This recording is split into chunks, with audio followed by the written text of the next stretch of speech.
You're listening to Dr. Ron's Words of Wisdom, words on leadership, goal setting, productivity, and a whole lot more. I trust today that this will be like a vitamin or a supplement for your heart and mind.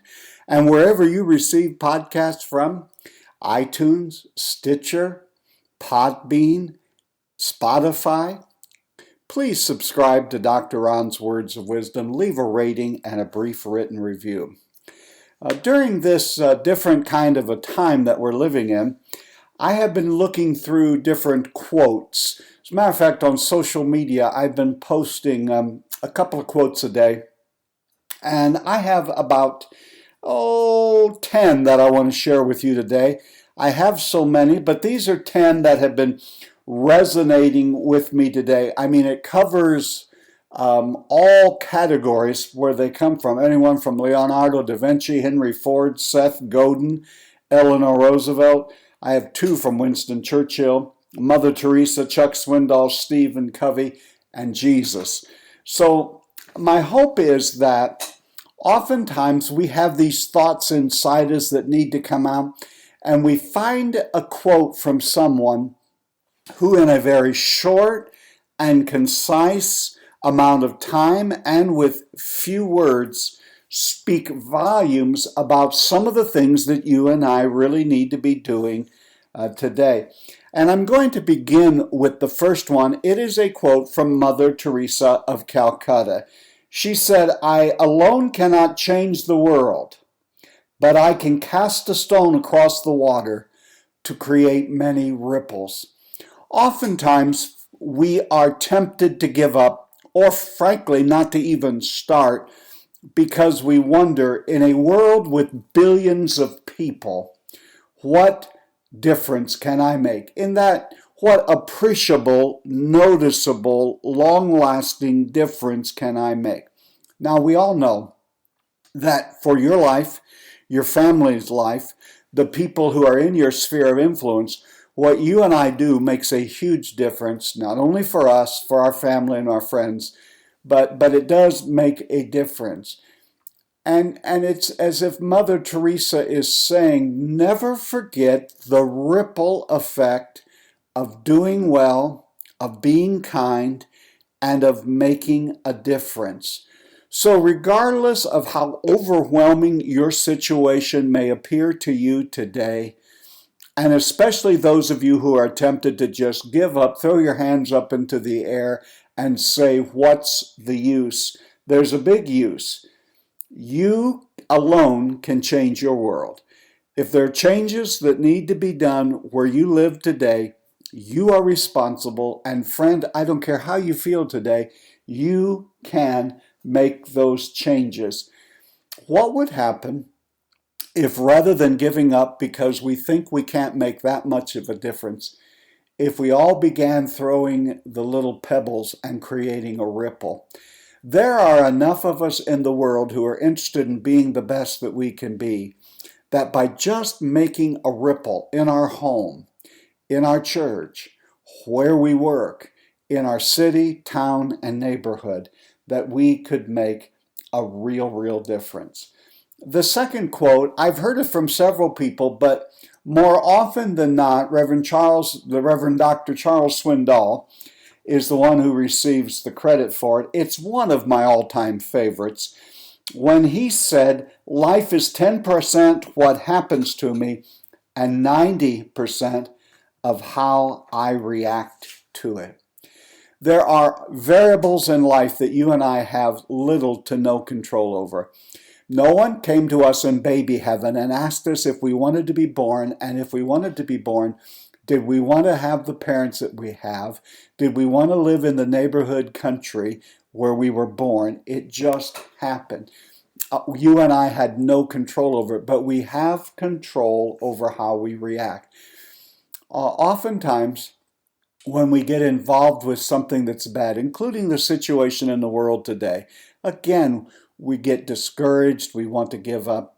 We may have had little to nothing to do with creating what's going on around us right now. But how you react and where we go from here is definitely up to you and I. Let's make up our mind that we're not going to allow circumstances, situation, other people's viewpoint or language. We're not going to make that the trigger which we react to. We're going to seek to make and take positive action. Third quote comes from Stephen Covey, one of my favorites. I am not a product of my circumstances. I am a product of my decisions. Now, I just said in the last quote that there are certain things that happen to us that no one asked us to choose or even gave us a vote. They just happened. But Stephen Covey reminds us there are people who are paralyzed today because they think their circumstances define who they are. And Dr. Covey said, I am the product of my decisions. Wherever you are right now, you are there because of decisions you have made. The largest doors in my life swing on mighty small hinges. Decisions that even at the time didn't seem overly significant will bring about big results. Now, you may not like the decisions you've made up to this point. Wish you were somewhere else, wish you were doing something else, wish that your circumstances of life were different than they are right now.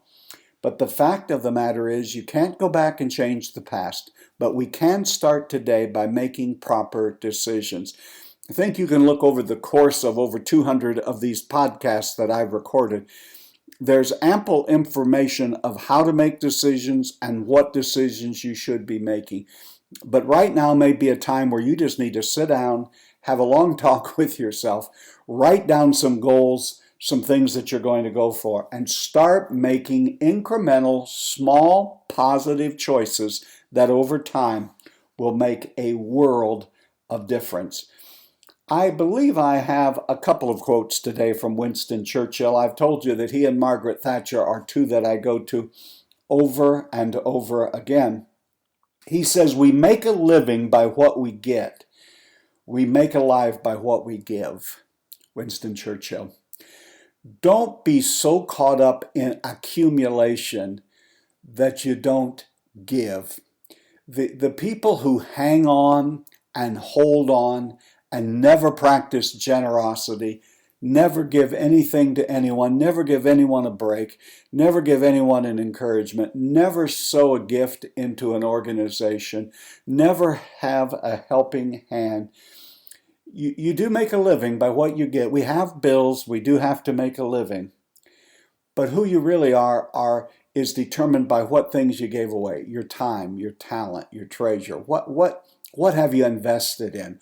What have you actually given yourself to? Number 5 comes from another American political figure of yesteryear, Mrs. Eleanor Roosevelt, the president's wife, who said, great minds discuss ideas. Average minds discuss events. Small minds discuss people. What do you discuss? Do you discuss ideas, or are you caught up in the current events? Or are you caught up in gossiping about others? I think Mrs. Roosevelt puts it in proper perspective.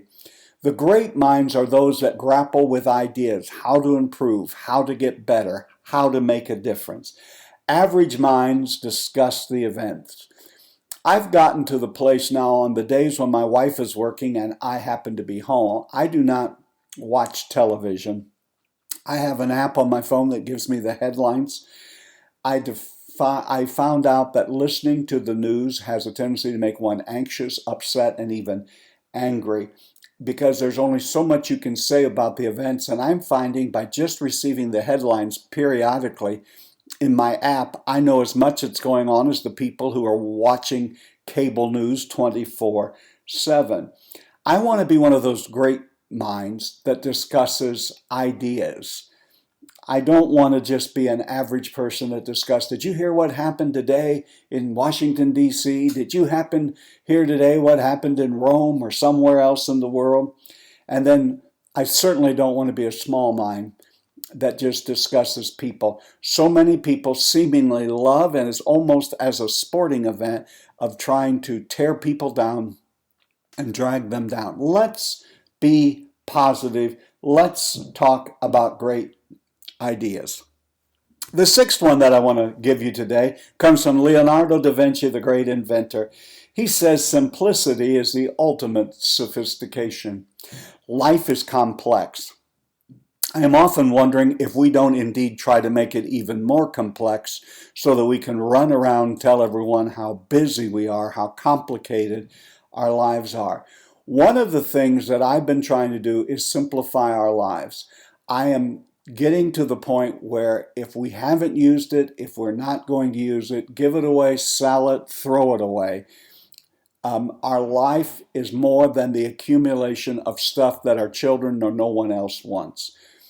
Now, obviously, there are situations in our lives that are quite complex. But one of the ways that you know you've really thought your way through it is how simply can you describe what it is you're trying to do and attempting to do, and can even someone with not any background in your area of expertise, can you explain it so that in a few moments they have the high points and can basically understand what you're communicating? That's the sign of intelligence. Seth Godin says, if it scares you, it might be a good thing to try. You're never going to get done what you need to get done unless it scares you. And how I know that is because most people, when they become frightened of something, back off, give up, don't do it. So the fact that you may be feeling led to do something that scares you is normal and it's good. And if it really scares you, don't just discount it. It may be the very thing that you absolutely need to do right now. I want to give you a quote from Henry Ford, the great industrialist who invented the conveyor the assembly line rather, as he created the Ford Motor Company. When everything seems to be going against you, remember that the airplane takes off against the wind, not with it. Obviously, none of us sign up or put want ads in, could you send me some adversity? But it is adversity that stretches us. It is adversity that exercises the muscles of our determination. It exercises the muscles of, are we going to be committed to what we say we indeed are committed to? Right now, it may seem that a lot of things are against us, but this could very well be the uplift we need to be better, to do better, to go other directions, and to make the changes that we need to be making. Oftentimes we run when everything seems to be against us. I think Henry Ford is trying to tell us that may be the very time that God has created for you and I to begin flying. So just because something is against you doesn't mean that it's a bad thing. It could be the very adversity that builds muscles, that helps us to do things that we never dreamed that we could do. Perhaps one of my all-time favorite quotes, again, it's the second time in this podcast that I've quoted Winston Churchill, giving an address to some college students when he just simply said, never, never, never give up. And if you're contemplating today to give up, I want to say to you, it's too soon. Don't give up. Most people give up just a few inches from victory. They become tired, they get discouraged, they don't see the results that they're looking for, and they just sort of say, I'm going to quit. Don't quit. Never, never, never give up. Most of the successful people that you admire, most of the people whose books you read, whose lives you follow and seek to imitate, at the bottom, the foundation of those lives where they just refuse to give up. I know we've had setbacks. I know we've had discouragement. I know that we've wondered, can we even continue on? But when that happens in your life, can you remember the words of Winston Churchill? Never, never, never give up. The last one that I want to give you is a quote from Jesus, who said, where your heart is, there your treasure will be. If you really want to find out what a person values, Don't just listen to their lips, watch their heart. Now, the heart is more than that blood-pumping muscle near the center of my chest. My heart is the totality that makes me who I am. If you listen to people and observe them, and observe what they spend their time on, where they go, and what they run after, they will tell you what they value. Now, you can say you value something, but how much time do you spend with it? How much of it is really, truly your heart's desire? So don't try to find the treasure to discover who a person is. Find their heart, and you will immediately know what they treasure. I'm hoping for you, my leadership friends, that you're not being discouraged, you're not going to give up, you're going to keep moving on. Even though the winds of adversity are against you, remember this may be the time that you were made to fly forward. You've been listening to Dr. Ron's Words of Wisdom, words on leadership, goal setting, productivity, and a whole lot more. I trust today it's been like a vitamin or supplement for your mind and heart. And wherever you receive podcasts, would you please subscribe to Dr. Ron's Words of Wisdom and leave a rating and a brief written review. My leadership friend, believe me when I say you are doing better than you think you are. You really are. And until next time, this is Dr. Ron saying have a great and blessed day.